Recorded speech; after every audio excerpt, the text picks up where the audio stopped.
It is September 2019. Everyone and their mothers gathered up for one reason, so that they could unite and storm Area 51. And while some died an honorable death, those who succeeded left us in the unknown.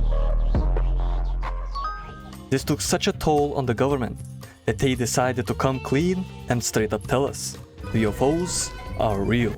Ladies and gentlemen, I think it's time to take it into our own hands, pack our bags, and move to the mountains of Switzerland to become astronomers ourselves. Let me present to you Voices of the Void. Voices of the Void is an indie horror sandbox type game where you can casually drink coffee, catch signals, while once in a while having a manic episode.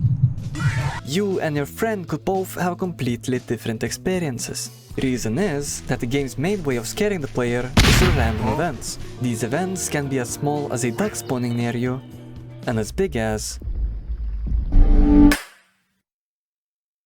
This is not a typical horror game, capitalizing on cheap jump scares. It more so feels like playing The Forest, but instead of the British, I am back in the UK. We have the Schizo MC and ball-tripping aliens. Also, Wendigo I can't is even somehow remember the last involved. time I saw a child. I have no idea what these are doing in my house. Random means unpredictable, and the unpredictable can lead into tension and chaos. The Forest leads into tension, where you are more likely to expect what will come, but not when it's gonna come.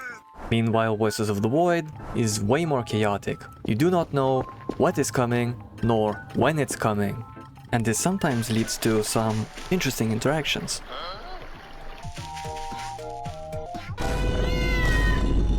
For him to appear, type Maxwell in the console. You play as Dr. Kell, the latest and greatest model of an unpaid intern. You are tasked with running this computer. You will get daily tasks where you catch signals, download them, process them, and send them off to the scientists. Which sounds more complicated than it is. All we really have to do is to press some buttons and wait for it to download. Then review the signal, pack it up, and send it off for some doubloons. If you want, you can spend these doubloons on pizza and energy drinks, because this is a simulation within a simulation.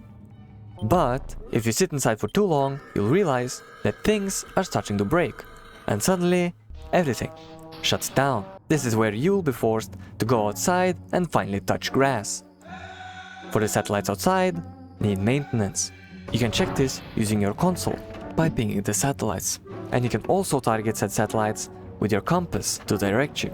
For traversing the land, you'll be given this ATV to quickly and efficiently maneuver through the map. To fix the satellite, you'll have to do 10 math questions. After fixing it, you'll get 5 points.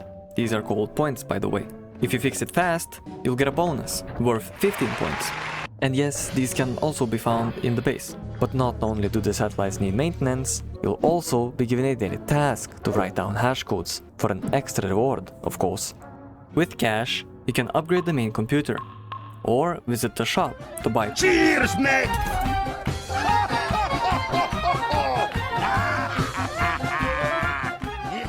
Anyways, but there's a specific bunch of tools that give you that extra sandbox gush. Let me introduce to you the Squad! This particular set of tools gives you the freedom to build the most random shit you could possibly imagine. You can even use them to somewhat decorate your base. But I'll leave it up to you and your creativity on this one. In the shop, you might even find a possible date that may pique your interest.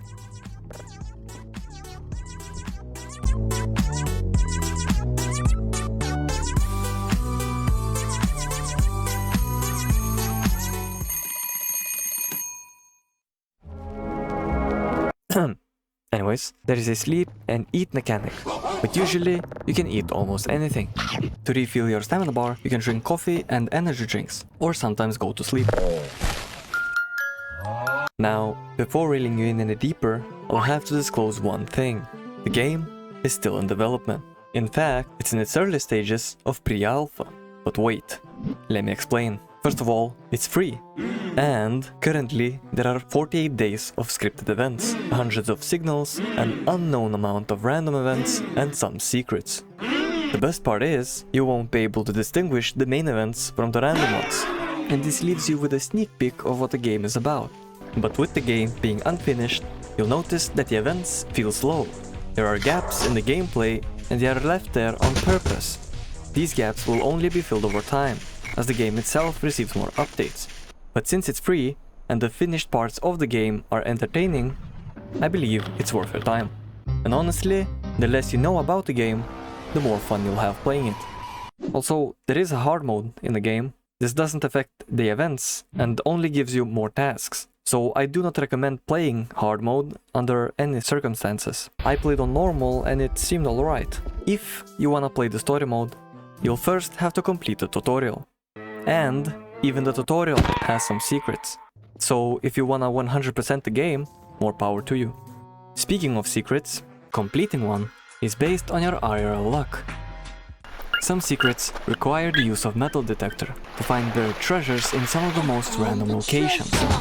You can also find notes around the map that will hold some lore about the structures.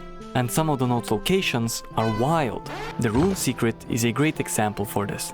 I was trying to keep the video as spoiler-free as possible, but I don't believe that you could complete the secrets without third-party interference. The runes are hidden in the most random spots around the map.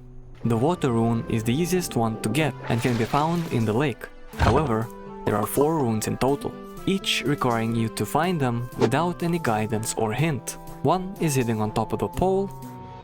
He's just standing there. Near TR0. This is TR0, by the way. The other is buried in a bush, within the poly test area. And the last one requires you to go to the shed exactly at 3:33 when you in drink the night. this Among Us potion at 3 a.m.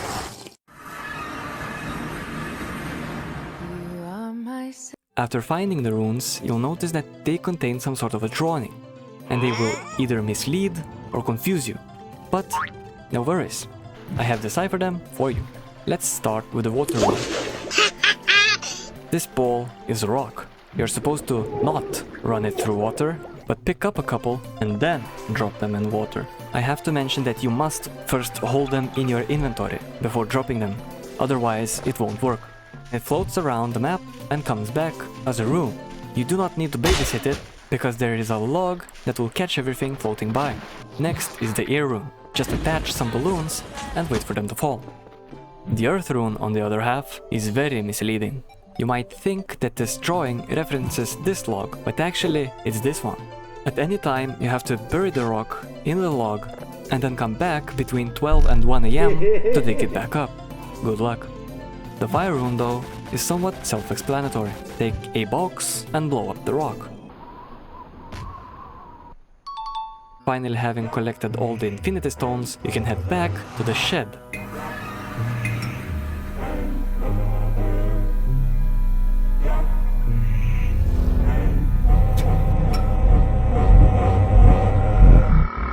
If you plan on completing the other secrets, it's best to just search up a map. This way you won't spoil yourself to the main event and still be able to gather up all the requirements, although some secrets will still need to be googled. This might seem tedious, but after all, this is pre-alpha. These things are bound to be changed or fixed in the future. Even though the game is in pre-alpha, the amount of customization you can do is limitless. You can buy a plasma TV, hang it on the wall, and watch this very own video in-game. There are also custom posters, so you can make a real-life representation of your room. Truly fascinating. If you really want to get wild, you can even make your own 3D models with the printer, if you figure out how it works, that is. Now, if you look closely and turn your headsets and monitors on, you'll see that the game represents Half-Life and even uses some of Half-Life's sound effects. That's because the game was built using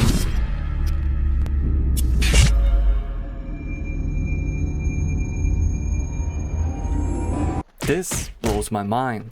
If I could give game engines personalities, I'd say that Source is like a cool unk, while Unreal is like that cringe neighborhood's kid who eats glue. But to be honest, it's mostly the fault of the games.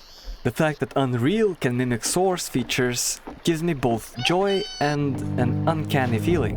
and that's mostly because I grew up with Source. But when thinking of Source games, usually one thing comes to mind: the physics engine. It has probably the most realistic and satisfying physics I have ever interacted with. And when playing Source games, you can usually use the physics engine to get some sort of advantage. And that's why it's so yummy. Unreal, on the other hand, has only cool graphics. But the main thing I'm trying to get at is that games try to look as good as possible, and think that players will somehow become blind to the fact that there are other features. Voices of the Void is the first Unreal game that I've played with good gameplay and funny, jittery, funky hee ha-has, while as well having that high settings menu available.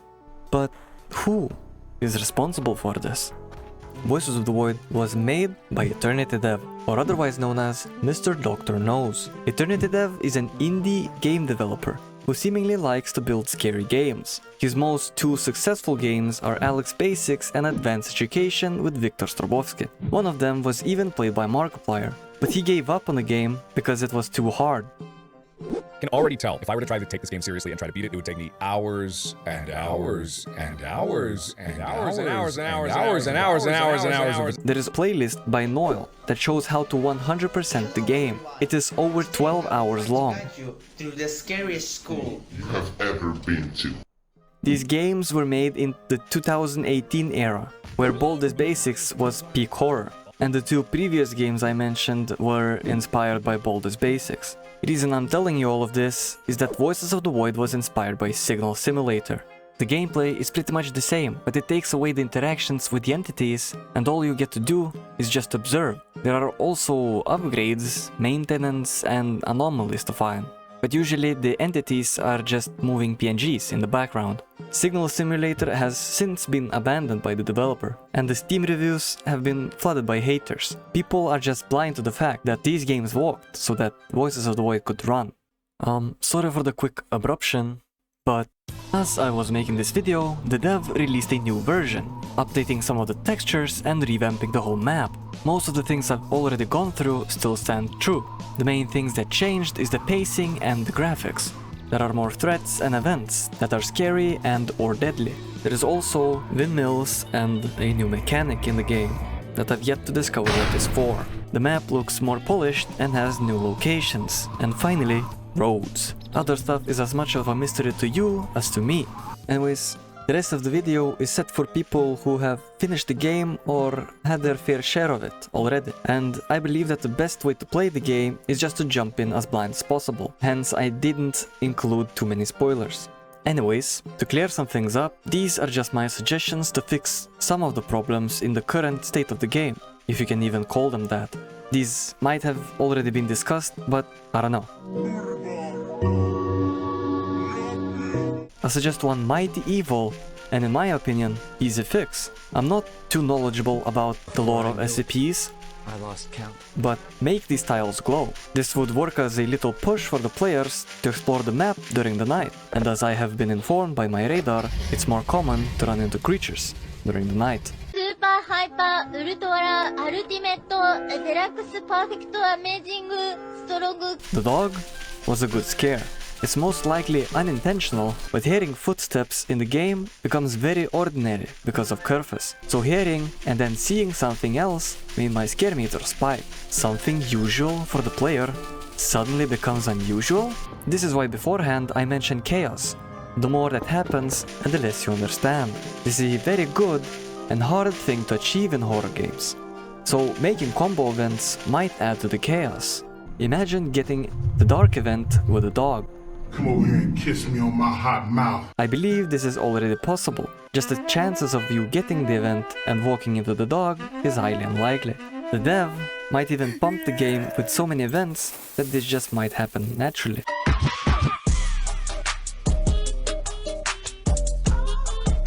Initially, I was going to complain that the game had no moon, but in recent update there is one, only that it's impossible to spot. First thing I did when downloading the new update was look at the sky and check if he put it in, but I didn't notice it and called it a day. Then I went to the patch notes to see what was added, and there it was. Moon. It's incredibly tiny and unnoticeable. Make it bigger and brighter so it looks more grand. Now with the moon in the game, we can make a blood moon event where something or things come to haunt you. Anyways, I know it's short, but that was it. Thank you for watching and subscribe if you support this.